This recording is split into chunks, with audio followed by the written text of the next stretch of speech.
Hello दोस्तों, आपका हमारे YouTube चैनल बंधु क्लासेस में स्वागत है। उत्तर प्रदेश दैनिक समसामयिकी डेली की तरह हम लोग 11 जून 2024 से बनने वाले अति महत्वपूर्ण करंट अफेयर्स के प्रश्नों पर देखेंगे, जो आपके सभी प्रतियोगी परीक्षाओं के लिए होंगे अति महत्वपूर्ण। तो शुरू करते हैं बिना देरी किए हुए। आज का पहला प्रश्न है, फ्रेंच ओपन 2024 किस टेनिस खिलाड़ी ने पुरुष एकल का खिताब जीता है? कलरोस अल्कराज, एलेक्जेंडर जेबेरेव, जेनिक सिनर या कैस्पर रूड? तो फ्रेंच ओपन 2024 टेनिस खिलाड़ी यानी एकल पुरुष का खिताब इस बार किसने जीता है? तो कार्लोस अल्कराज के द्वारा इस बार फ्रेंच ओपन 2024 का एकल पुरुष खिताब जीत लिया गया है। तो इस बार फ्रेंच ओपन के जो विजेता है वो कौन है? कार्लोस अल्कराज थे। अगर उप विजेता की बात की जाए तो अलेक्जेंडर जेबरेव जो है, इनको हम लोग क्या कहेंगे, ये उप विजेता थे, यानी इन्हीं को हराकर इस बार कार्लोस अल्कराज ने क्या किया था? फ्रेंच ओपन 2024 का खिताब जीता था। आइए इससे रिलेटेड कुछ और महत्वपूर्ण फैक्ट देखते हैं, जो एग्जाम की दृष्टिकोण से काफी महत्वपूर्ण होंगे। कार्लोस अल्करेज फ्रेंच ओपन के नए चैंपियन बन गए हैं। स्पेन के अल्करेज ने एलेक्जेंडर जिरेओ को रोमांचक मुकाबले में हराकर फ्रेंच ओपन के पुरुष सिंगल खिताब पर क्या किया है? एक तरह से कब्जा कर लिया है। कार्लोस अल्कराज का यह तीसरा ग्रैंड स्लैम खिताब होगा। इससे पहले अल्करेज 2022 में अमरीकी ओपन और 2023 में विंबलडन का खिताब जीत चुके हैं। अगला पॉइंट देखते हैं। अगला पॉइंट है, फ्रेंच ओपन की जीत से कार्लोस को 26,868,465 यानी तकरीबन 21.78 करोड़ रुपए का प्राइज मनी दी गई। यह वेस्ट इंडीज और अमेरिका में खेले जा रहे T20 यानी जो अभी चल रहा है वेस्ट इंडीज और अमेरिका में T20 वर्ल्ड कप के चैंपियन को मिलने वाली इनामी राशि से अधिक है। T20 वर्ल्ड कप चैंपियन को करीब 20 करोड़ तीन छः 20.36 करोड़ रुपए की मनी प्राइज दी जाएगी। अगला प्रश्न देखते हैं। अगला प्रश्न है, ये भी काफी महत्वपूर्ण प्रश्न होगा एग्जाम के लिए। हाल ही में खबरों में रहा मोंगोला पोर्ट किस देश में स्थित है? बांग्लादेश, म्यांमार, श्रीलंका या भारत? जो मंगोला पोर्ट है यह कहां पर स्थित है? तो यह बांग्लादेश में स्थित है, जिसको भारत लीज पर लेकर यहां पर क्या करने वाला है? अपने कार शुरू करने वाला है। तो काफी चर्चा में रहा मंगोला पोर्ट, तो यह बांग्लादेश में स्थित है। आइए इससे रिलेटेड कुछ और महत्वपूर्ण फैक्ट देखते हैं। भारत का लक्ष्य बांग्लादेश में मोंगला बंदरगाह का संचालन करना और चीन के क्षेत्रीय प्रभाव का मुकाबला करने के लिए एक नया टर्मिनल बनाना है। मोंगोला बंदरगाह बांग्लादेश का दूसरा सबसे बड़ा बंदरगाह है, जो बंगाल की खाड़ी से 62 किलोमीटर दूर की दूरी पर स्थित है, जो सुंदरवन के जंगल से क्या है? सुरक्षित है। मोंगला में भारत की रुचि से असम और त्रिपुरा जैसे पूर्वोत्तर राज्यों तक पहुंच में सुधार होगा और परिवहन लागत में भी क्या होगी? कमी आएगी। इंडिया पोर्ट्स ग्लोबल लिमिटेड ने प्रागम के लिए 2015 के समझौते ज्ञापन के बाद रुचि व्यक्त की है। अगला प्रश्न देखते हैं। अगला प्रश्न है, अंतरराष्ट्रीय अंतरिक्ष स्टेशन पर बहु औषधि प्रतिरोधी रोगजनकों का अध्ययन करने के लिए नासा किस आईआईटी के साथ सहयोग कर रहा है?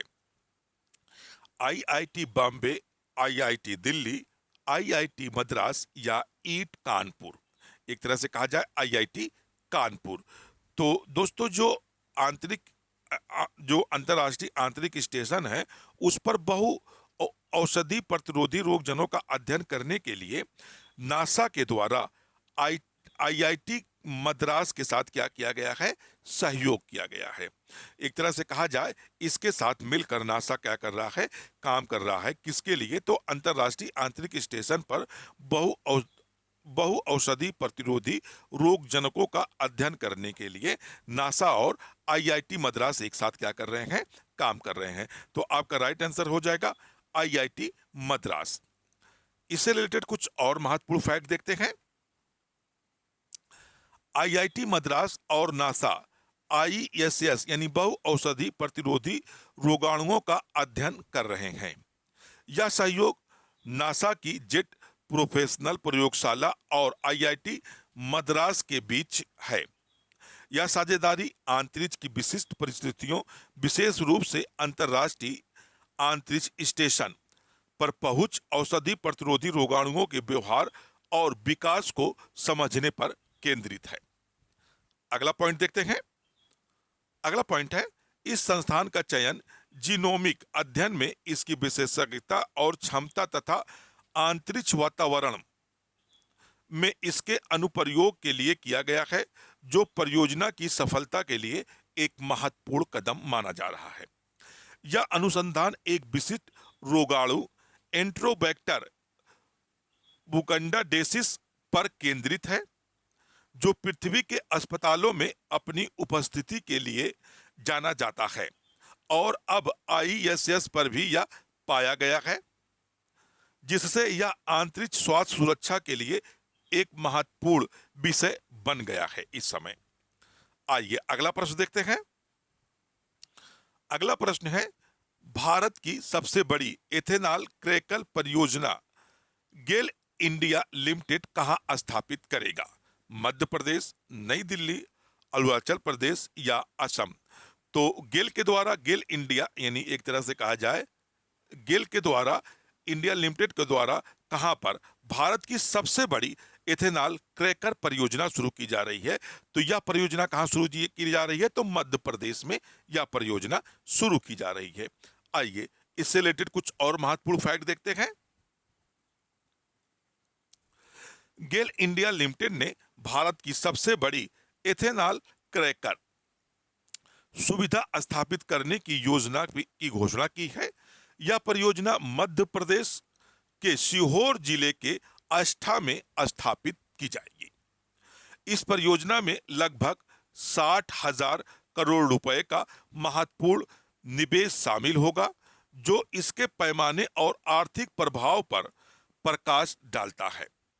परियोजना के लिए लगभग 800 हेक्टेयर भूमि मध्य प्रदेश औद्योगिक विकास लिमिटेड द्वारा उपलब्ध कराई जाएगी, जिसमें राज्य का सहयोग भी क्या होगा, शामिल होगा।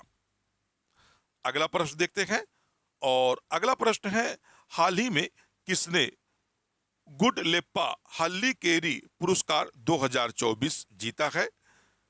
सिद्धालिंग पत्तन सेट्ठी, सिप्टा और सामरा, अमन सहरावत या राकेश मोहन जोशी? तो जो गुडलेप्पा हल्लेकेरी पुरस्कार 2024 है, इस बार यह पुरस्कार किसको दिया गया है? तो सिद्धालिंग पत्तन सेट्ठी को यह पुरस्कार दिया गया है। तो आपका राइट आंसर हो जाएगा, ए वाला आपका राइट आंसर हो जाएगा। अगला प्रश्न, इससे संबंधित कुछ और फैक्ट देख लेते हैं। कवि और नाटककार सिद्धालिंगा पट्टा सेट्ठी को लेप्पा हल्लीकेरी मेमोरियल फाउंडेशन होसरिट्टी यानी हवेरी जिला द्वारा 2024 के प्रतिष्ठित गुल्ला लेप्पा हल्लीकेरी पुरस्कार से के लिए क्या किया गया है, चुना गया है। हवेरी जिले के होसारिट्टी के पुडेल्ला हल्लाकेरी मेमोरियल फाउंडेशन की वरिष्ठ ट्रस्टी बीनन्ना चेक्की ने यह घोषणा की है। यह 19वां पुरस्कार है।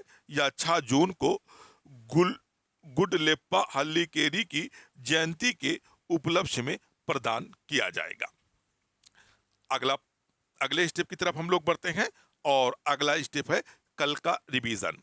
कल का रिवीजन क्या सेंस है कि हम लोगों ने जो 10 जून को पढ़ा था, उससे संबंधित कुछ महत्वपूर्ण प्रश्नों का रिवीजन करेंगे। पहला प्रश्न है, हाल ही में किसने भारत की पहली एस्ट्रो टूरिज्म पहल का अनावरण किया है। तो यह पहल किसके द्वारा शुरू की गई है? तो उत्तराखंड राज्य सरकार के द्वारा यह पहल शुरू की गई है। इसके इसका जो प्रमुख उद्देश्य है, या एस्ट्रो टूरिज्म को क्या करना है? बढ़ावा देना है। अगला प्रश्न देखते हैं। अगला प्रश्न है, हाल ही में रिलायंस इंडस्ट्रीज कहाँ वैश्विक आर्थिक केंद्र विकसित करेगी? तो रिलायंस इंडस्ट्री के द्वारा या जो वैश्विक आर्थिक केंद्र होगा, इस बार कहाँ विकसित किया जाएगा? तो महाराष्ट्र की राजधानी नवी मुंबई में इसका विकास कहाँ किया जाएगा? तो नवी मुंबई में जो वैश्विक आर्थिक केंद्र के रूप में इसका विकास किया जाएगा। अगला प्रश्न देखते हैं। अगला प्रश्न है, हाल ही में किस देश के प्रधानमंत्री ने अरुणा 3 जल विद्युत परियोजना का उद्घाटन किया है?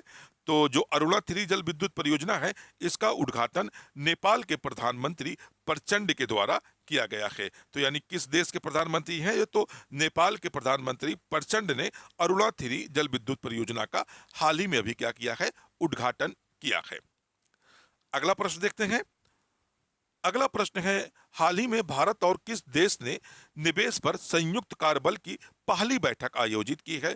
तो यह जो निवेश पर संयुक्त कार्यबल की पहली बैठक है, इसका जो आयोजन किया गया है कतर और भारत के द्वारा किया गया है। और कहां पर किया गया है? तो नई दिल्ली में किया गया है। जो इसका आयोजन कतर और भारत के द्वारा किया गया है, कहां पर पहली बैठक हो रही है?